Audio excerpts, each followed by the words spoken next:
"I don't like anything about you, mother," said my eldest son's wife. "We want to live with our family alone, so get out." I was shocked to hear these words. It reminded me of when I had to leave my own parents' home. Now, I felt angry at the idea of being kicked out of this house too. "Fine, I'll leave," I said, gathering my things to go. This was too much. I was determined never to forgive my eldest son's wife. It was time to put my plan into action. So, my name is Sandra Clark, and I'm 61 years old this year. I'm technically retired, but I'm still lucky enough to have some work. I don't go to the office every day anymore. Sometimes I drop by and attend meetings, but mostly I work from home. My oldest son seems to think I'm not working anymore, which isn't true. I became a widow when I was in my 40s. Right now, I live with my oldest son and his wife. Our family home has been in our family for a long time. It's a bit old and needs some fixing up, but I've always loved it. That's why leaving was hard. I've never had to worry much about money. My late husband's insurance money is still mostly untouched. I've been able to live comfortably without worrying about my future. Even though it might seem like I have an easy life, there are some things that bother me. It's mostly my oldest son's wife, Jessica. She's strong-willed and we often clash. This tension didn't just start recently. It goes back to when she first told us they were getting married. I still remember the outfit she wore when she first came to meet us. She showed up in a tracksuit that looked like something she wore back in high school. She said she wanted to be real with us, but I couldn't help but find it a bit odd. It's not exactly lying, but it felt like she was trying too hard to prove something. She's also very argumentative and smart, which can be challenging. I couldn't understand why my oldest son chose her as his partner. Later, I found out that Jessica was the one who pursued him. She's bold, I'll give her that, and she's attractive too. I think my son, who's a bit naive and sheltered, fell for her charm. Even after they decided to marry, things didn't change much. To put it nicely, she's straightforward. To be blunt, sometimes she lacks common sense in how she acts. I really wanted to object to their marriage, but I reminded myself that it's what my son wanted, so I kept my peace. And now, we're facing the consequences of that decision. After my son and Jessica got married, he insisted that we all live together in our family home. I thought Jessica might disagree, but she was actually okay with the idea. It didn't take long for me to understand why. However, once we started living together, Jessica never lifted a finger to help with household chores. She left everything for me to do, cleaning, laundry, cooking, despite being a full-time housewife herself. She had quit her job when they got married. Even though I work remotely and don't have to go to the office every day, I still have less free time than Jessica. While I'm working on my computer, Jessica would make comments belittling my work, saying I'm just goofing off. At first, I brushed it off to avoid arguments, but it bothered me more and more as it kept happening. "Jessica, since you have some free time, could you help out with the cleaning?" I asked, noticing her lounging and watching TV. She looked at me with disgust, sighed dramatically, and replied, "I don't do housework for your own good, mother. Can't you see that? It's a shame you don't appreciate my consideration."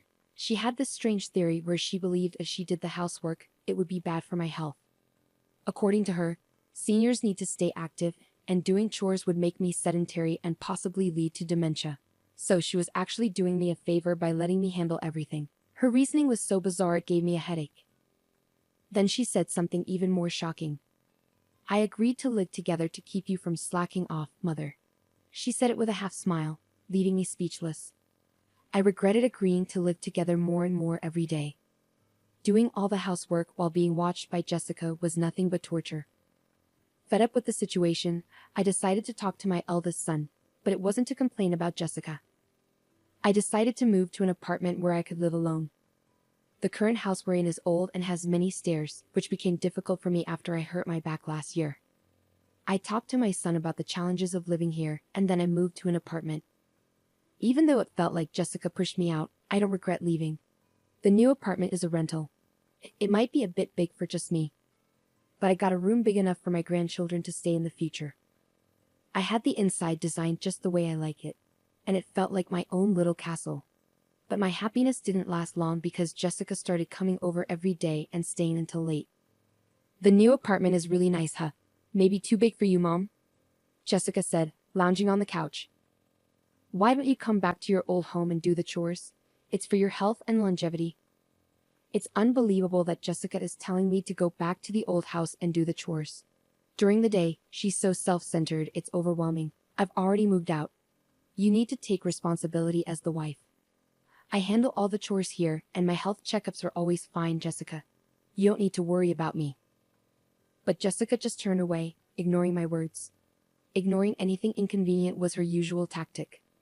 Yet, she kept coming to my apartment every day. Just recently, she said it's too much trouble to go back home and ended up spending the night. My parents' house and this apartment are only about a 15-minute walk apart. It was my eldest son who suggested I live closer to my parents' house because he was concerned. His concern made me a little sad to leave the old house. One day, after I had been out for work-related errands, I came back in the evening to a surprise. To my shock, Jessica had let herself into my apartment.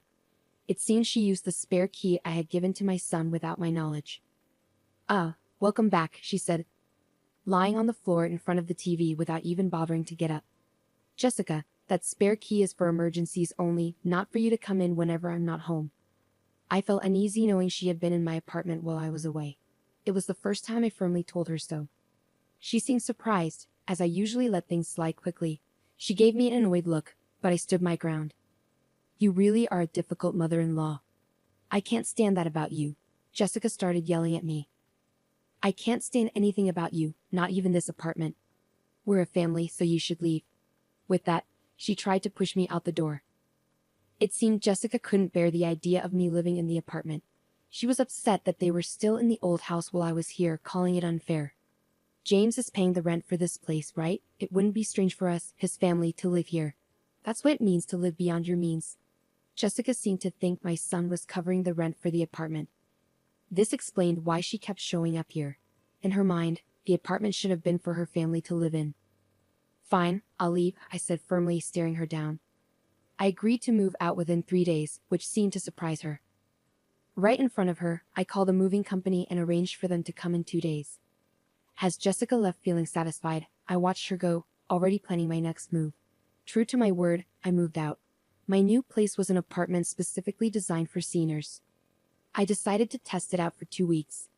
I handed over the keys and lease documents to Jessica, asking for a change in the contract through the real estate agent to the landlord. Luckily, I've known the landlord for a long time, so they were flexible and accommodating, which was a relief.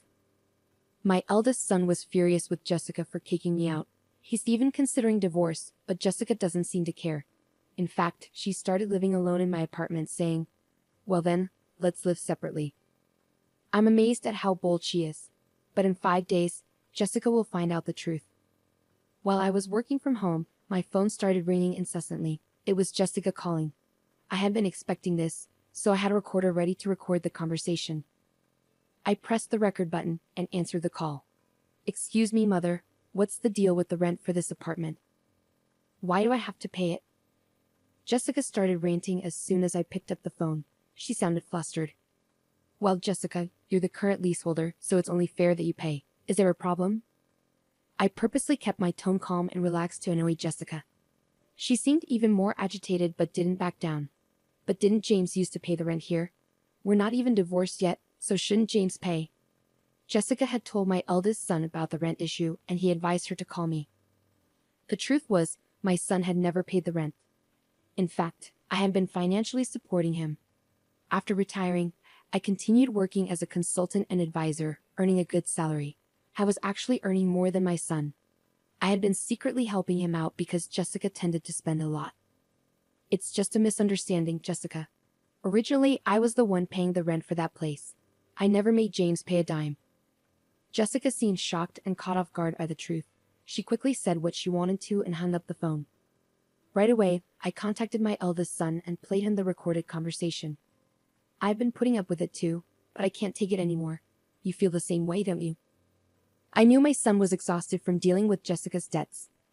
No matter how old he gets, as a parent, I can't help but want to help him out. Some might say I'm too soft, but I think it's just natural as a parent. My son replied quietly, "I'll divorce her, I'm tired too." Then follow my lead. I told him my plan and gave him instructions. First, I asked him to take a few days of paid leave starting today. Then, I told him to quietly move out his important belongings without letting Jessica know. We didn't want her to notice any moving trucks, as she might be nearby. I had instructed him to slowly move his things out during the night, keeping it discreet. The important belongings were taken to a single-family home that I had found as our new residence. This way, the plan progressed without Jessica knowing. 3 days later, Jessica called again, sounding even more flustered than before. What? Why are you so worked up? Just like last time. I kept my tone deliberately relaxed as Jessica sounded overly anxious, almost in a state of panic. Mother, our house is up for sale. And I got a call from my parents saying that my belongings have arrived at their house. What does that mean? Jessica explained that her parents had received her belongings, and our old house was now on the market. It seemed my eldest son had followed my instructions. He had sent Jessica's things to her parents' house and put our old house up for sale, leaving it empty. The landlord told me that if I can't pay the rent, I should leave. I thought I should consult with James, and when I got home, there were chains and a padlock on the gate, and I couldn't get in. There's even a for sale sign up. Jessica was almost hysterical. It must have been quite a shock for her to come home to. I've already entered into a sales contract with a realtor. We can't access that house anymore, Jessica had began, ready to express all the pent-up frustration. Firstly, I'm no longer your mother-in-law, right? Yesterday, James should have filed for divorce. You signed it, didn't you? You and I are strangers now. Yesterday, my eldest son had filed for divorce at the city office. It turns out Jessica had signed the papers a while ago. Threatening divorce seemed to be a tactic she often used. My son used to believe that Jessica would change someday. After all, she was the person he loved enough to marry. He felt trapped into giving in to her threats of divorce, he once told me. But it seems my son has finally realized the truth. He signed the divorce papers, which had always been used as leverage, and submitted them. The divorce has been officially processed. You always used to tell James that you could divorce anytime. Are you happy now that things have turned out your way, Jessica? I could sense Jessica holding her breath on the other end of the phone. She wanted to argue back, but seemed lost for words. She must have been feeling frustrated. Besides, I'm worried about you. After the divorce, how will you manage to live in that apartment without a job? Moving also costs money, and it's tough. How did you even afford it? Jessica's anger was no longer hidden. She yelled and cursed at me. She had claimed she married my son because of the inheritance he received from my late husband. However, I control all the inheritance, and she can't touch a penny of it. Despite marrying to clear debts, she screamed that nothing was going well for her. Of course, I made sure my son listened to this conversation too. If it came to a divorce settlement, I planned to use the recording as evidence. I thought it was the end, so I patiently waited for Jessica to finish her tantrum. She ranted for about 15 minutes without pause. Then, in the end, she started begging me for help, crying. She confessed that she had been disowned by her family. With nowhere else to go, she pleaded for my assistance. It suddenly clicked for me. Something had felt off at the wedding, and now I understood what it was. Jessica had no place to go, no home to return to. Despite feeling a bit sorry for her, I couldn't ignore the consequences of her actions. Apologizing now won't change anything. We're strangers now. There's nothing more to discuss. Good luck with your life from here on, I said before ending the call with Jessica. I felt a sense of relief afterward. It seems Jessica caused trouble at my eldest son's workplace. He told me things escalated to the point of involving the police when he returned home. Jessica, who had been staying at the apartment without paying rent, had her keys changed by the landlord while she was out. Now, she can't even get into her own apartment. She might have tried to contact me or my son, but we had canceled our phones and got new ones with new numbers. I can only imagine the despair she felt when she realized she couldn't reach us no matter how many times she tried. We didn't give her our new address either, so she can't reach us that way. After causing a scene at my son's company, she was issued a restraining order. With no other options, it seems Jessica turned to her disowned family for help. However, when she returned home, she was met with a shocking sight. The luggage I had sent to her family's house was left out in the rain in the backyard, and she wasn't even allowed inside the house. It's likely that the unpaid rent for the apartment had been billed to her parents, adding to their anger. I heard rumors that she's currently staying in an apartment provided by an organization that supports homeless people.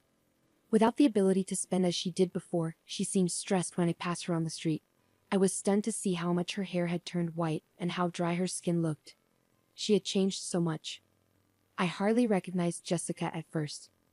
It made me realize just how much a change in living conditions can affect a person. I started a new life in the house I bought with my late husband's inheritance. It's a duplex, so my son can remarry whenever he wants. For now, he joins me for dinner, but otherwise, he takes care of his own things. I've found that this distance works well for us. The money from selling my parents' home is safe for future needs. I plan to use it for my son and his future wife when they marry. And of course, I'll keep some aside for any future grandchildren. I'm thinking of creating the English garden I've always dreamed of in my new home. On days when I'm not working, I spend time in the garden, caring for the young trees and herbs. This new life, filled with hope, has become my daily routine.